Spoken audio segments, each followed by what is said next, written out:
शुरुआत करते हैं इस बुलेटिन की। सबसे पहले भरतपुर से आपको बड़ी खबर देंगे। आज जडखोर गौ धाम के दौरे पर सीएम भजनलाल रहने वाले हैं। श्री कृष्ण बलराम गौ आराधना महोत्सव में शामिल होंगे।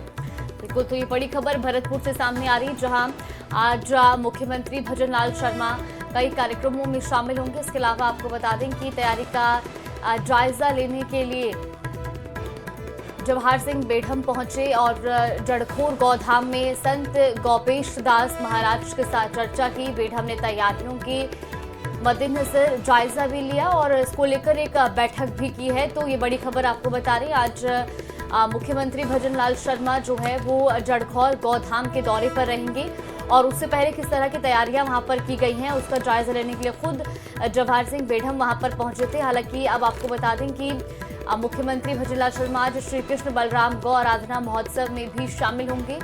इस दौरे से पहले तमाम तरह की तैयारियां पूरी कर ली गई हैं और इसी को लेकर एक महत्वपूर्ण बैठक भी की गई थी।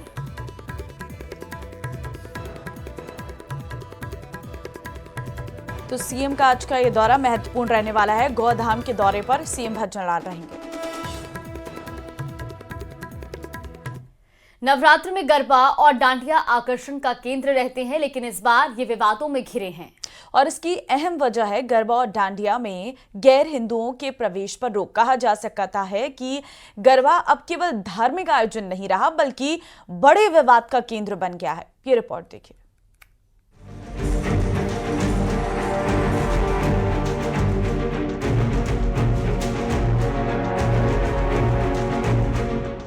गरबा डांडिया में गैर हिंदुओं का प्रवेश बैन, कई जगहों पर हुआ हंगामा, विवाद के वीडियो वायरल। प्रदेश के अलग अलग इलाकों में गरबा और डांडिया कार्यक्रम चल रहे हैं। इन सब के बीच कोटा से एक वीडियो वायरल हो रही है जिसमें दो मुस्लिम युवतियां मैनेजमेंट के रवैये से नाखुश नजर आई। दरअसल कोटा में विश्व हिंदू परिषद और बजरंग दल ने साफ कर दिया है कि गरबा और डांडिया में गैर हिंदुओं का प्रवेश नहीं होगा। इन लड़कियों का कहना है कि अगर गैर सनातनियों का प्रवेश वर्जित है तो एंट्री पास के वक्त क्यों नहीं बताया गया। इतना ही नहीं, एंट्री पास पर भी ऐसा कुछ नहीं लिखा था। 12 जिले में भी गरबा विवाद गरमाया है। हिंदू अखाड़ा समिति ने पुलिस को ज्ञापन सौंपकर आयोजकों को चेतावनी दी है कि गरबा हमारी आस्था से जुड़ा है, अगर गैर हिंदुओं को घुसने दिया तो बड़ा आंदोलन होगा। इससे पहले बीती रात एक गैर हिंदू को प्रवेश देने पर विवाद हुआ था।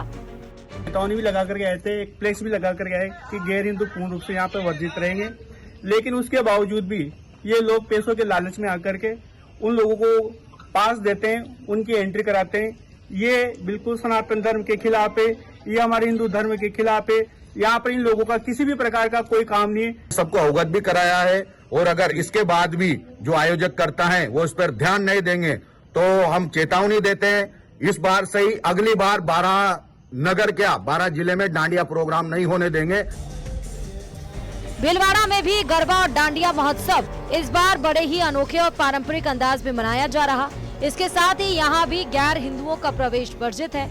महोत्सव स्थल पर बड़े बड़े चेतावनी बोर्ड लगाए गए हैं। आयोजन स्थल पर आने वाले हर व्यक्ति का आधार कार्ड चेक किया जा रहा है।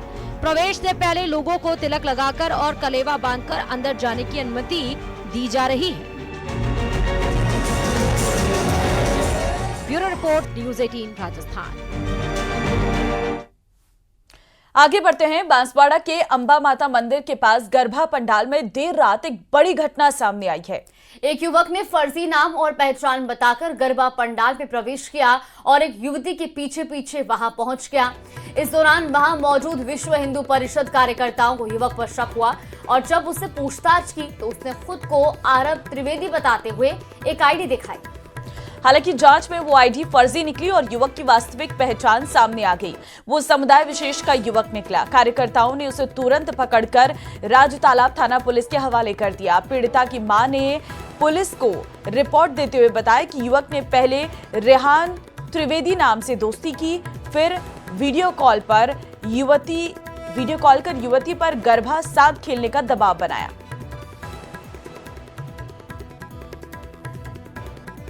बेटी से एक लड़के ने फ्रेंडशिप की है, बल्कि उसने उसका नाम भी रेहांत त्रिवेदी बताया है बल्कि मोहम्मदन वो, मुझे आरव त्रिवेदी उसने नाम बोला।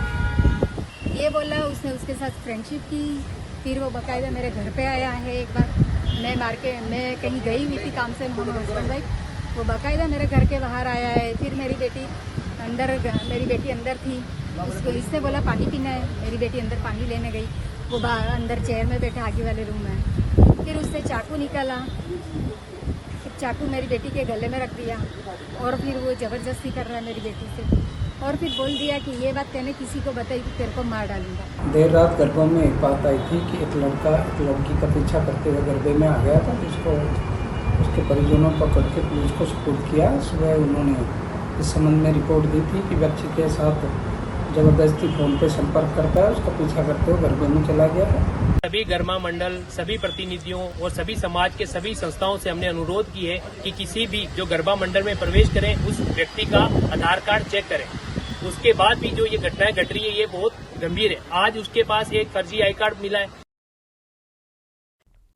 और अब आपको सीकर से बड़ी खबर देंगे, जहां पर रामगढ़ में कांग्रेस का कार्यकर्ता सम्मेलन। आज पीसीसी चीफ गोविंद सिंह डोटासरा आएंगे रामगढ़, तो कार्यकर्ताओं को संबोधित करेंगे गोविंद सिंह डोटासरा। विधायक हाकम अली सहित कई जनप्रतिनिधि भी मौजूद रहेंगे। सीकर से बड़ी खबर आपको बता रहे हैं, आज रामगढ़ में कांग्रेस का कार्यकर्ता सम्मेलन होगा जो, और इस सम्मेलन को पीसीसी चीफ गोविंद सिंह डोटासरा भी जो है संबोधित करेंगे, इसमें शामिल होंगे और साथ ही कार्यकर्ताओं को वो संबोधित करेंगे। तो इस कार्यक्रम में विधायक हाकम अली समेत कई जनप्रतिनिधि भी मौजूद रहेंगे।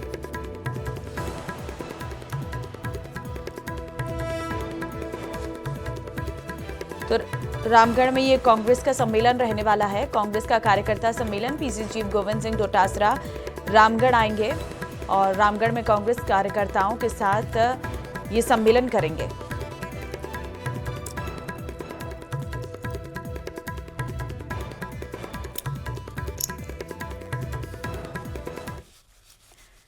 तो वहीं पार्टी को हर मोर्चे पर मजबूत करने की कोशिश में जुटी कांग्रेस पूर्व विधायक मेवाराम की वापसी को लेकर घिर गई है। विपक्ष तो हल्ला बोल ही रहा है, कांग्रेस के कुनबे में भी दो फाड़ दिख रहे हैं। बाड़मेर में जगह जगह लगाए गए पोस्टर इस बात का सबूत है। ये रिपोर्ट देखिए।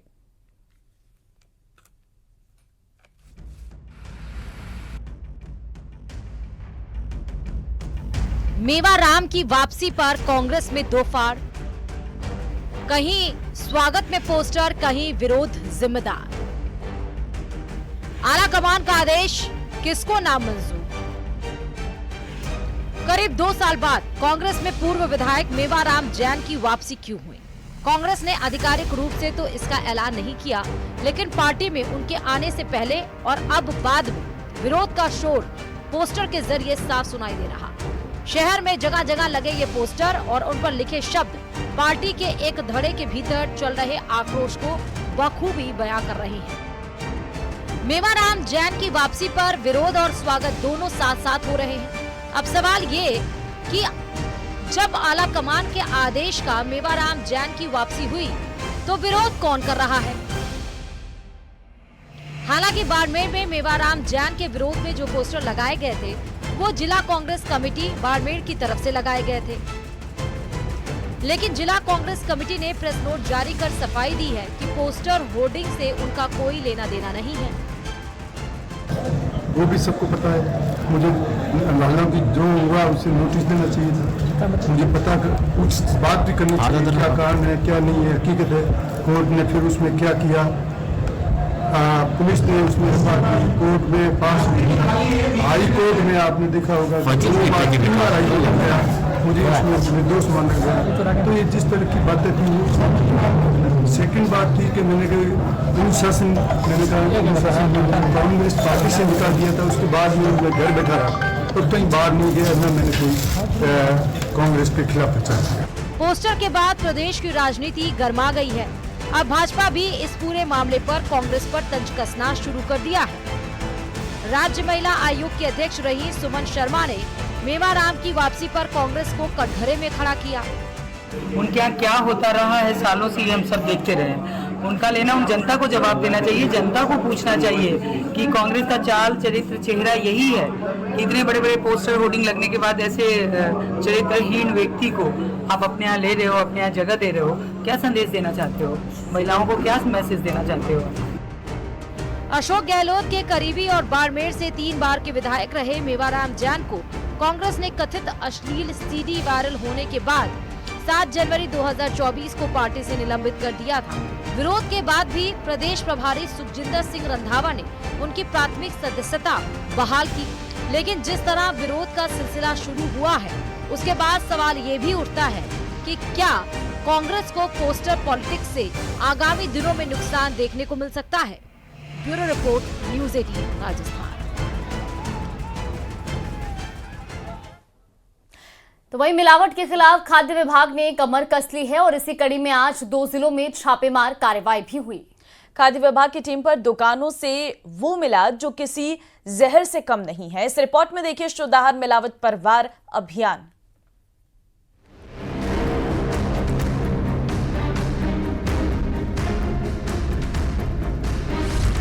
शुद्ध आहार मिलावट पर वार, खाद्य विभाग, दुकानदार परेशान, सेहत से खिलवाड़, छापेमारी से लगेगी लगाम। मिलावट का खेल कब होगा बंद?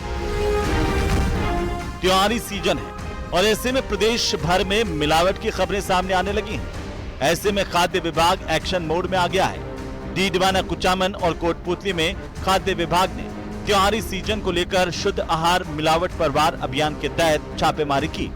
इस दौरान कहीं मिलावटी घी मिला तो कहीं नकली तेल और मसालों की भरमार। डीडवाना, कुचामन से मिलावट की कुछ ऐसी ही तस्वीरें सामने आई है, जहां खाद्य विभाग ने कार्रवाई करते हुए 373 किलोग्राम घी अमानक के संदेह में सीज किया है।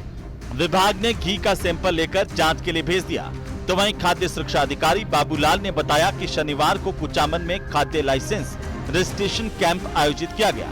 इसमें 15 खाद्य लाइसेंस रजिस्ट्रेशन बनाए गए। उधर खाद्य सुरक्षा अधिकारियों ने कोटपुतली के बाजार में भी छापेमारी की। टीम ने मौके पर 25 पीपे मिलावटी घी, 3 गैस सिलेंडर और चूल्हे जब्त किए हैं। तो वहीं एक दूसरी दुकान से तेल और मसालों के सैंपल लेकर जांच के लिए लैब भिजवाए। टीम की कार्रवाई से दुकानदारों में हड़कंप मच गया।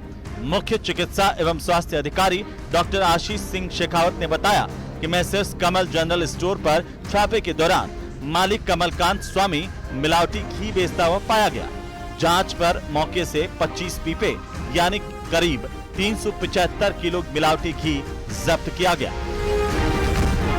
कुल मिलाकर मिलावट के खिलाफ खाद्य विभाग ने अभियान छेड़ दिया है। अब देखना यह होगा कि प्रदेश में खाद्य पदार्थों पर चल रही मिलावट का खेल आखिर कब बंद होता है और कब आम जन की सेहत से चल रहे खिलवाड़ पर रोक लगेगी। फिलहाल खाद्य विभाग ने सैंपल लेकर जांच के लिए भेजे हैं। Bureau report, news 18 Rajasthan. खबरों में आगे बढ़ते हैं। नवरात्र के 7वें दिन को महासप्तमी भी कहा जाता है और नवरात्र के 7वें दिन मां कालरात्रि की पूजा की जाती है।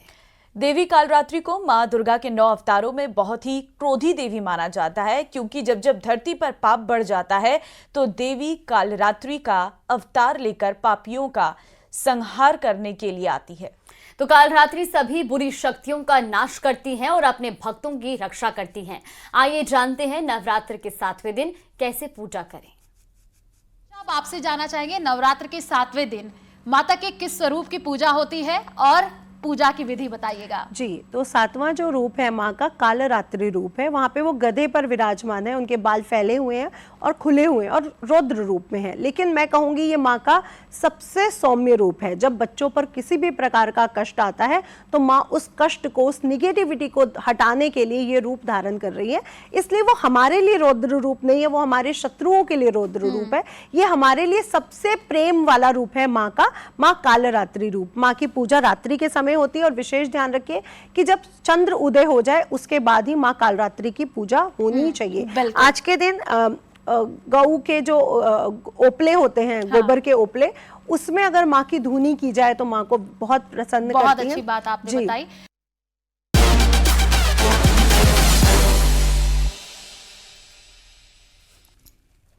विजय रथ पर सवार भारतीय क्रिकेट टीम आज एशिया कप का फाइनल खेलने उतरेगी।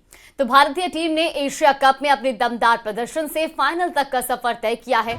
आज दुबई अंतर्राष्ट्रीय क्रिकेट स्टेडियम में ये महामुकाबला खेला जाएगा, जहां भारत का सामना उसके चिर प्रतिद्वंदी पाकिस्तान से होगा।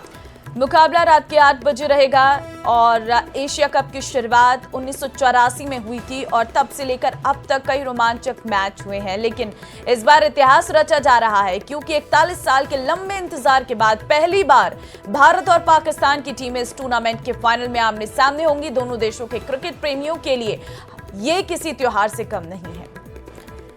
तो आज रात 8 बजे ये मुकाबला शुरू होगा और ये महामुकाबला जिसपे सभी फैंस की नजरें भी टिकी हुई हैं। भारत और पाकिस्तान एशिया कप में 41 साल बाद पहली बार आमने सामने होंगे।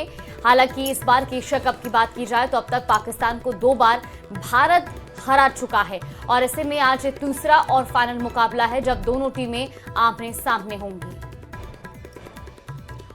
और चाहे कोई भी मैच हो, भारत और पाकिस्तान की टीमें अगर आमने सामने होती हैं तो वो मैच अपने आप में दिलचस्प हो जाता है और जब जंग फाइनल की हो तो फिर ये मुकाबला और दिलचस्पी की ओर बढ़ जाता है।